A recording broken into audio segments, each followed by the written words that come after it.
Bob, you know what? Throughout our time together, there have been multiple instances where you've called me mean names. You said I was a jerk. You said I was an asshole. Called me things like, hey, you're a dick. And you know what? You were right. Occasionally I have. Yeah. And are you validating me now, right now, Josh? Yes, I am. And that's what today's episode is about. It's about the times when you need to be a little bit of a jerk, or you need to be the one that is standing your ground, and you will be perceived as a jerk, but in reality, you're doing the right thing.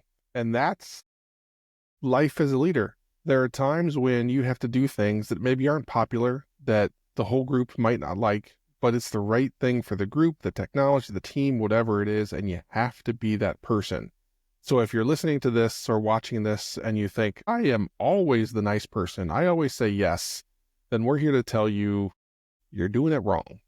And there's times when you need to be that person. So we're going to talk through scenarios, some hows, what's, all of those things so that you can, it's not fun.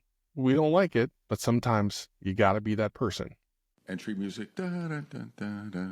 Dun, da, da, da, da, da. It's the Bob and Josh show. No, I don't know if it's not, you said it's not fun. I actually think it's fun to be an asshole.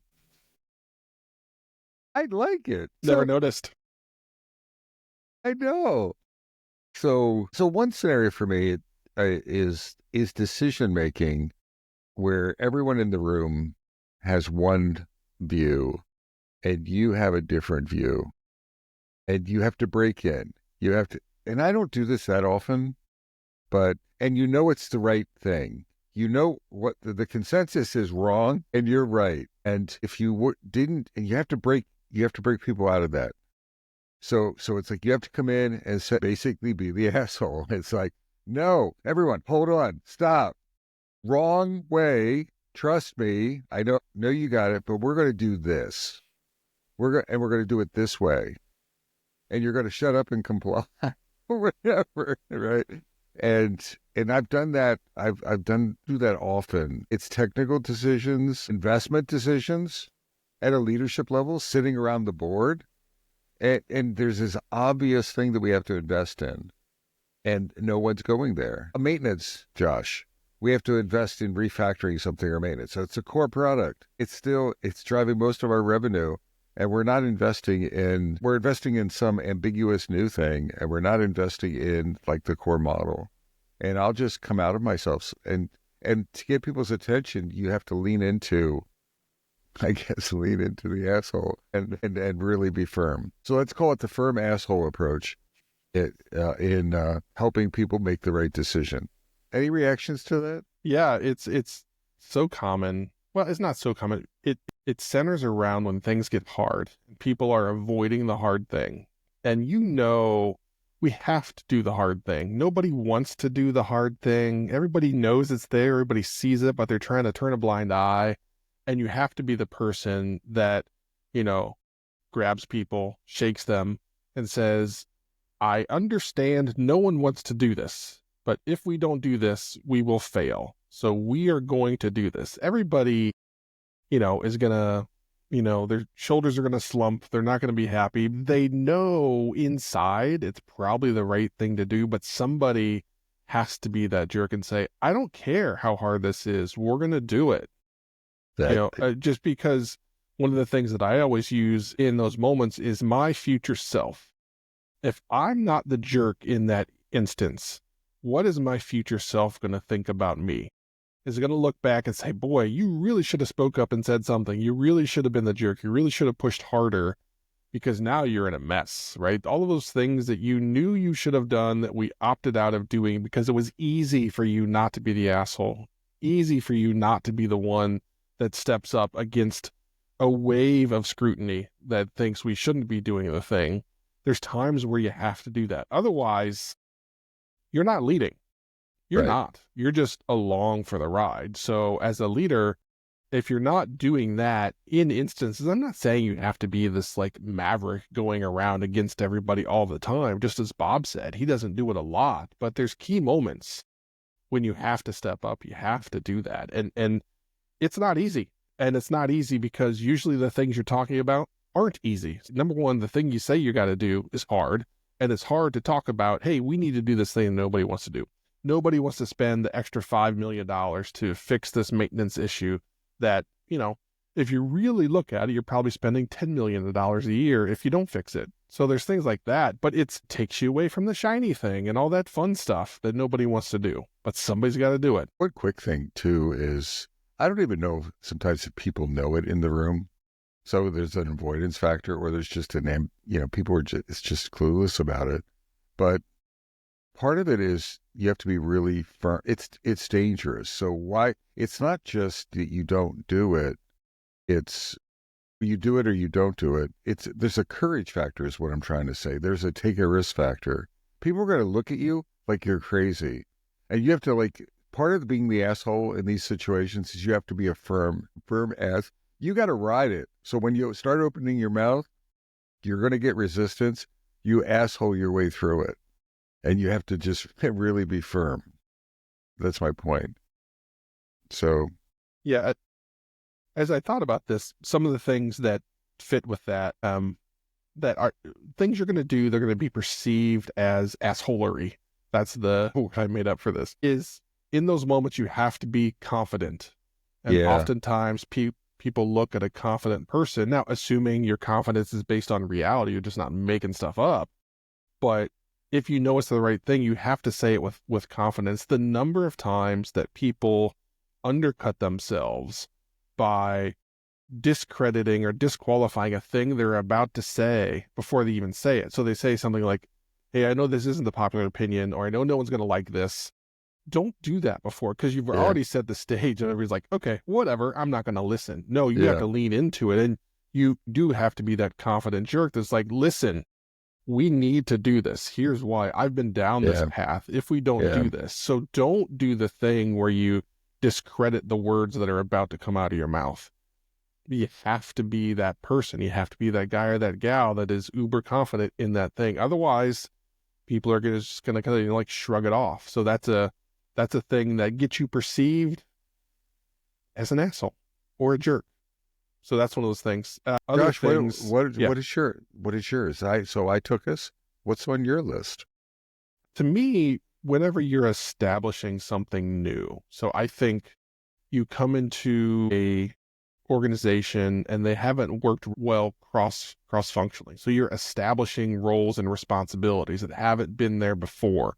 A common issue that I've seen, maybe you've suffered through this before, is sales sells a thing, and that thing doesn't actually exist in product. So now all of a sudden they're selling something that's not on the truck. And oftentimes product teams, product orgs are left to scramble and just solve it and figure it out. And they have to do it by some date that was sold without the product team being involved at all. So at that time, me as a product leader, I have to be the jerk and say, no, that's great that you sold that, but we don't do that. So that's not a thing. So you're going to have to go back to that customer and eat some crow and say oh, actually I was wrong.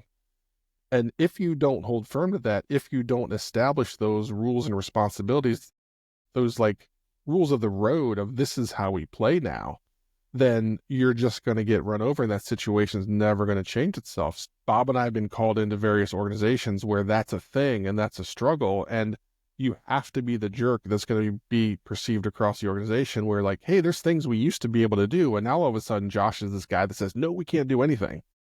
And it's not no, we can't do anything. It's here's the things we said we were going to do. And that's what we're going to do. And if we need to change path, we'll change path, but we're not going to change paths and abandon the stuff we planned on doing because some salesperson sold something that doesn't exist. But somebody's got to say it. Somebody's got to be that jerk. Absolutely. It's that saying no to folks. I love what you said. It's like retraining people to be accountable and responsible. Yeah. Like that salesperson, they're not evil, but they know better. They're out there selling, and a lot of times it's cultural. It's not only do we have to be the ass, we have to be this firm person, and they probably previous leaders have complied. So that's been part of the culture. And a lot of the leaders actually acquiesce to this, and they pass this stuff down to their teams, etc. And we're not talking about you have the capacity. We're talking about we don't have the capacity. We're working on other stuff, etc. And it doesn't matter who. It could be a salesperson. Josh, it could be a VP, another peer. Josh, it could also be the CEO is out there. I've had it with the CEO selling stuff. And so it's really easy to say, oh, yes, and comply, and really screw your team. Sometimes you have to be the asshole and say no. And then you have to double down on the asshole, which Josh said, and say, now go fix fix your mess. You don't say it that way, but that's what you're saying. I do. You're saying, yeah, go fix your freaking mess. See, because it's not they're trying to pass it on to you. It is not your problem. It is their problem, right? They overcommitted. They overspoke. Yeah, and that's a common transformation that I've had to lead many companies through. And a very common thread for that is when the founders have a background in sales. And it's not their fault. Yeah. They're not malicious. It's just that's how they got there.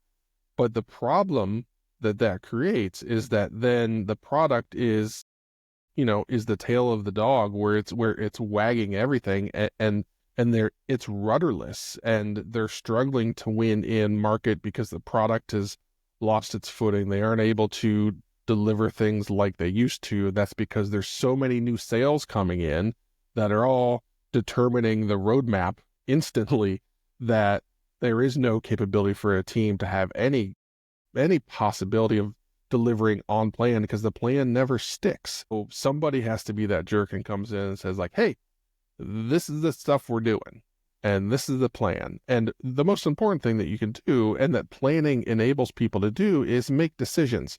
Okay, cool. If we want to do that, here's the stuff we were going to do. So which one of those are we not going to make happen? And that's a decision. When that becomes part of the game, then everything changes. But the first thing you have to do is you have to hold firm and you have to establish a plan first and then stick with that, because all of those decisions were made because they didn't know what was being done. So there was no trade-off. So now you have to establish the trade-offs and you have to hold people firm. Okay, cool, great. We want to do that. Fantastic. What are we not going to do? And we have to make a choice. Then at that point, everything changes. So that's a challenging thing. Another area where you're establishing stuff cross-functionally is people that would just like, hey, I have a thing. I'm going to call my favorite dev and they're going to do a fix and they're going to do something. So trying to establish a product organization or a product function where a salesperson or a support person would call in, again, with the best intentions, trying to support the customer. And they knew, hey, if I call Joe, I know Joe's good. Joe's quick. Joe will get it fixed and Joe will fix the thing and my customer will be happy. Again, all with the best intentions. But again, that leads to a scenario where product can't win because there is no product. So creating that funnel of, hey, great, I understand you have a problem, but it's got to go through the process. You got to talk to the product owner. It goes through this triage process. It goes, we're going to prioritize the work.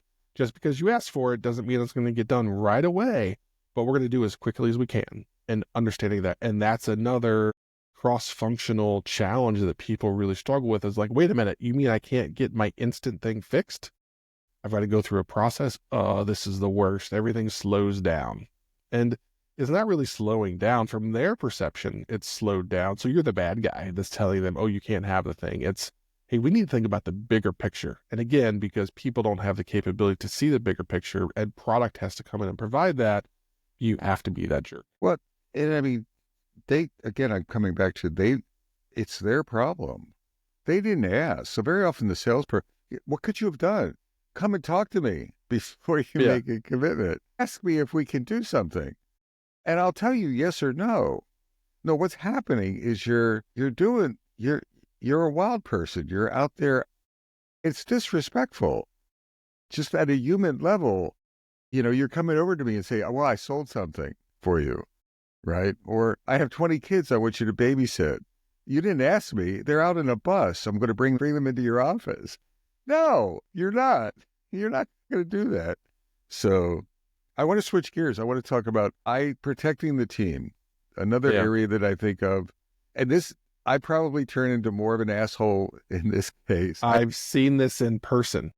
And I can be an asshole, but I remember once and many times, but the one example for me is we were in sprint reviews, and I forget her name, but she was the VP of like customer support. So she was the head of customer support, and we're doing our demos, and one of the teams failed pretty badly. And she got up and she just started questioning their integrity, questioning their principles. And I mean, and this was a pretty large room. There's maybe like 80 people in the room, senior execs and stuff. And the hair on the back of my neck went up, and I jumped up and I started confronting her. I'm like, you have no idea. One, you just broke a rule. Thou shalt not like embarrass a team ever, right? It's not, you made it personal. You started attacking them on personal things. So don't do that anymore, right? Unacceptable. You screwed up. Secondly, let me tell you, they attacked something that was new. Right. It was a new project. It was a new technology. They took a freaking risk. Guess what? I applaud that. And so there's a backstory here. It's not just they're lazy or whatever. And I remember, all I'm saying is I was probably perceived as an asshole in protecting the team. And I went right to the reality. I tried to set expectation. God could have been there. I don't care who it was. And I don't even think about personal risk. I could have been fired. The CEO was in the room. I could have been fired, I guess. Right? I didn't really care. I was protecting the team. And I protected them with reality. Sometimes to me, it's like a mentoring moment with peers and colleagues. You have to bring reality to them. You're missing the backstory. And let me tell you the backstory. And now you need to sit down and shut up and applaud the team or whatever. So protecting the team when they need protection, team members, is something that really fires me up. Yeah, one of the challenges that the culture that Bob and I create, and if you've listened or watched our stuff for very long, you understand the amount of transparency that we create, and we value that. That is challenging. That is hard, because the likelihood is the rest of the organization is nowhere near as transparent as you are. Right. So you are up there doing everything you can. Your teams are sharing reality because it's the right thing to do. And then folks like that come out of left field where they work off in their own little corner. And every once in a while they pop up and say like, hey, we did a thing, but you don't know the things they've failed at for the last 3 or 4 months. But the way Bob and I lead, everything we do is out front and visible because we understand the value that creates for the organization. So you are willing to put your teams out there. And there's times when my teams have come to me and said, hey, this doesn't seem fair. It's not fair that we're uber transparent and no one else is.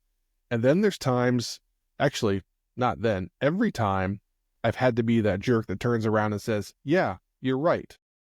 But that doesn't mean we're going to change anything. And that's not always fun. That's hard, but we're doing the right thing for the right reasons. And if other people can't manage it, then that's fine. Then you know what? I'll go solve the problem. I'll go do what Bob did. There have been multiple times where people have weaponized things that have been said in updates, sprint reviews, or things like that. And I've had to have the discussions where I was like, hey, listen, we're trying to give you everything you can to be successful. If you're going to misuse it, if you're going to prove incapable to use this in the appropriate way, then I can't share it with you because you're not using it for good. You are choosing to use it as a weapon, and that doesn't do anybody any good. So I'm going to cut you off. You have a decision to make. How are you going to use that? So those are moments where you're a jerk in a couple directions. You're telling the team, yeah, I know this is hard. Sorry, we're going to keep doing it. And then you have to go speak with a peer or a leader and say, hey, that thing you did, don't do it. And if you do it again, then it's just not even going to be an option. I want to, as you were talking, Josh, I was thinking about another case. So what we were talking about is protect the team, like from external folks. I think there's also internal disruptors sometimes. Sounds like you have an internal disruptor there. I do have an internal disruptor. Hold on. I do. And he's killing me. He was part of the reason I was late for the recording. So, everyone Metacasters, I have a new puppy in the house, and I have forgotten how much of a disruptor a puppy can be. Speaking of that, though, going back to, I've been in team meetings where a team member is out of control. A team member is blaming other team members or acting aggressively or acting obnoxiously or is an asshole themselves. So say a team member, I mean, occasionally, this hasn't happened often, but I've invited people out of the room, like immediately. It's like, Josh, hey, why don't you and I take a walk, right? Yeah. And we're going to get out of here. And then I'll come back into the room. And Josh would not come back into the room. And so I had a hard conversation with Josh, and I'm the asshole with Josh outside the room. And I'll come back and I'll explain, hey, that behavior was unacceptable. We're not going to do that. Josh isn't coming back for a while. He's cooling down. Let's continue. Except now, I think that doesn't come off real well. I mean, I don't know, but you come off strong. So sometimes you have to step into that role and no one else, everyone is thinking it. Part of the asshole behavior in this case, everyone is having a problem with, I'm using Josh in the room, but everyone is like frozen. No one, it's totally screwing our decision-making and our discussions. Sometimes it borders on HR violations. It could be things like that. And you have to step in and take care of that.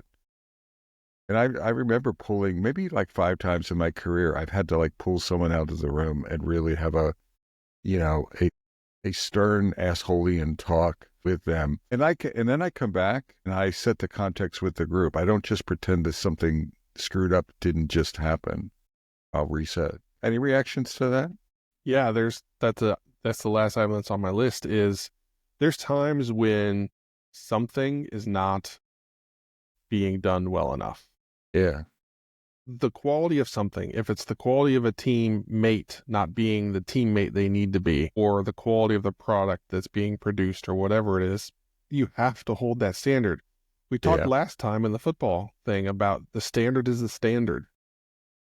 So when you establish this is who we are, these are the expectations we have for and of each other, there are times when you're going to have to be a bit of a jerk and say, hey, no, this is who we are. This is not good enough.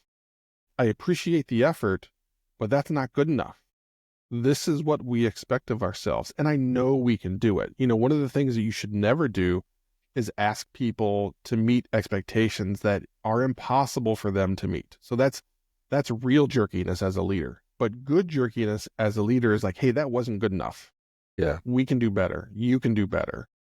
How are we going to do better? Let's work together to figure that out. And if you don't hold that line, if you don't hold steady, and again, you're going to be perceived as being a jerk, but you're doing the right thing. Yeah. You've established a straight standard. You're trying to maintain the standard. And that is difficult in a lot of different ways. And where most people struggle is just the fact that you got to be a jerk about it. You got to say that thing that nobody wants to hear. Nobody wants to hear that wasn't good enough because they poured their heart and soul into it. But you know what? If you don't, then what is good enough?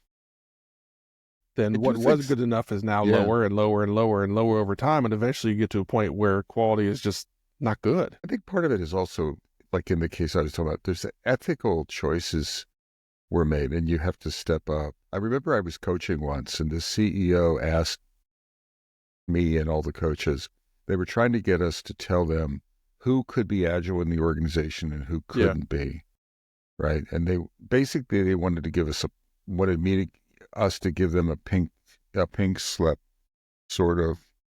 I mean, I have all these interrupts. Pink slip list of who to fire, and we checked into our ethics, and I remember, and even amongst the coaches, some of them wanted to comply, or they were leaning. Gosh darn it, they're paying us. Yeah. Gosh, and they were leaning in. And I guess I was probably the lead ass. I and one other coach were the lead assholes. And we basically said, no, this is an ethical violation of our principles. They're not doing their job, right? This is who to fire. Decision is their job. And they're acquiescing and they're putting it on us. And we have a choice. And we said no. And they asked I remember the CEO, she was tough. And she's like, there was this dialogue for about 20 minutes.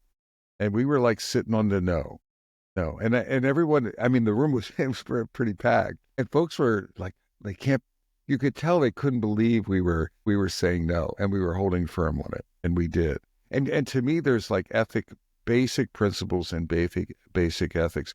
holding a peer. I've had these kind of conversations with a peer of mine, like the product, if I'm the VP of development, the VP of product, if they're not aligning with behaviors and stuff, if they're like, we had an agreement, right? You looked me in the eye and we said, yes, this is our number one. We looked at each other in the eye and we made, this is our priority list. This is our roadmap. And then you go out and you don't hold to it for whatever reason, right? And I'm like, I will be the asshole and call you. It's like, no, you agreed. We're not going to, if you want to change it, we need to change it together and figure out what the new plan is. So I think there's peer-to-peer accountability and ethical behavior. If I catch a peer lying about something, I'm going to call, probably not in a meet, but I'll call them out. I'm like, you just lied, right? And you lied. And we're not going to do that. So Yeah. I think there's an ethical thing I wanted to set up there, Josh. Yeah. And that is a recurring challenge as you move through an organization and move into leadership roles, as companies are evolving and there's leaders that have never done a thing before and they acquiesce to a thing because it's easy for the CEO, whatever, somebody's demanding an answer that is impossible to actually get right. And then there's a standard that's going to be held to get, I've had this so many times over the past decade or so where there's an ask for a commitment to deliver a thing like 18 months from now. And he's like, no, I can't. And the thing I always come back with is, it is irresponsible of me to give you a date because there is no way it can be accurate. I can give you that far out, maybe a quarter, maybe a half a year, because the number of things are going to change between now and then. And then nobody likes that answer. And there's pounding on the table and there's frustration of like, you're telling me you aren't good enough at your job that you can do this. And the number of times I've heard, I can go out and I can find somebody that can do this and tell me when it's going to be done. I'm like, cool, great, do it. Knock yourself out, because I know how it's going to end up, because I'm confident enough to know, like, yeah, sure, you can do that. But the reality is you're going to get sold something, and then surprise, surprise, 18 months later, it's not going to be there.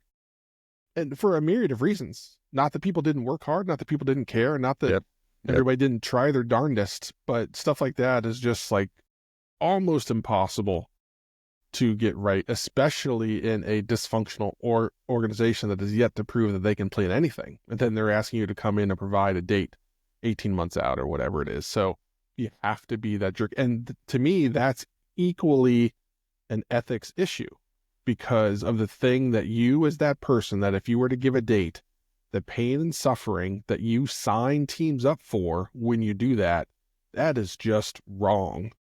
Knowing that there's no way it can be right, and knowing what that means for that team or those teams that are out there that are going to have to try and deliver on the thing that's next to impossible, that's ethically wrong. But very hard to stand up in that boardroom or in that meeting with those executives that have always been told yes, and for you to be the person that says no. Which I would have maybe, I don't know if you're out. I've done my list. I've gone through my list. I think you have. Maybe the way to wrap this up is, there's a perception here. We're talking about asshole. I think from the outside in, you're being perceived as an asshole. I actually look at it as a badge of honor. And from the inside out, I would say you're being a freaking leader, right? And it's situational. And in this situation, you have to step in and you're leading. But again, you're an asshole from the outside, and be that. That's leadership to me. That's true leadership. And that's what you want to be leaning into. That's true courage. That's true leading when the going is tough. Leadership is not about when the going is easy. Leadership is about how do you respond when the going is tough? How do you respond when someone is nitpicking your team? Do you just sit there? Oh yeah, the team sucked. Or do you step in? And do you protect the team? Do you protect the ethics of the organization? Do you do the right thing? And that's leadership, being perceived as an asshole. And you know what? So what? Be that asshole. Yep. anybody can be a good teammate or a good leader when things are going well and things are going easy. There are times when it's hard, and the number of times I've sat there at my desk, I'm like, man, I got to go be the asshole. I got to go do this thing. I don't want to do this, but it's my responsibility. It's my job. I've got to do this. And if I don't do this, what am I signing my team up for? Like, shit, here we go. Okay, let's go. And then you launch into it. But if you don't do it, then to Bob's point, you're not actually leading. So make sure that when those moments present themselves, that, hey, we're not saying it's easy. We're not saying Bob finds it fun at times, and he's right. There's times where it's a good feeling on the inside that you did the right thing. And that's the important part, is that you will feel proud. You will know you did the right thing. And then that starts to change things. So go out there, be a great leader, be the asshole when things are hard. Drop the mic, baby. Yeah. Be the asshole. Hey, Metacasters, we just gave you permission. Take it. Take it, for goodness sakes. All right, so from beautiful downtown Cary, North Carolina. And from beautiful downtown, beautiful downtown Fuquay Arena, North Carolina. I'm Bob Galen. And I'm Josh Anderson. Jake And Meg. Take care, y'all.